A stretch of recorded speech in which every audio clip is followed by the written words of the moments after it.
नमस्कार जय जगन्नाथ मु मीरा आपण मन समस्त को स्वागत करुच्ची मोर यूट्यूब चैनल मीरा ऑफिशियल को मु आपण मन सहित आउ एक रेसिपी शेयर करी जार ना हूँ आलुदम। समस्ते तो आलुदम बने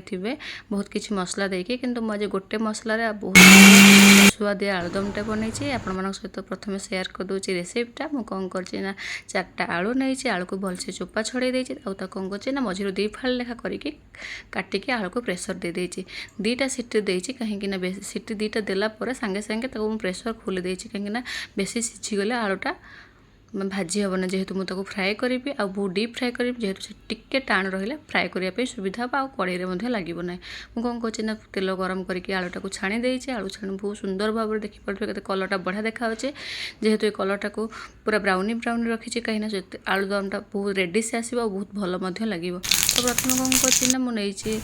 तेल गरम कर देछि टिके चीनी नहीं कलर पाई कटा पियाज पकई आउ कटा टमाटो टे पकई सहित पियाज अदा रसुण टमाटो कंचा लंकार गोटे गोलमरिच गुजराती दालचीनी लवंगर गोटे पेस्ट बनई रखी सहित कौन कर लंका गुंड पकईली हल्दी गुंड पकईली स्वाद अनुसार लुण पकईली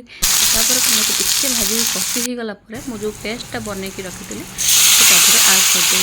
आड करके टिके भल कषिली पानी देके कषिदेली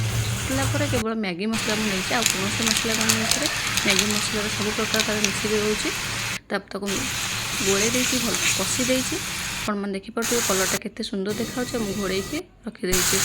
देखिपे घोड़े ढंकुणी काटला केते सुंदर कलरटा आगे मुझे फ्राए कर रखी आलूटा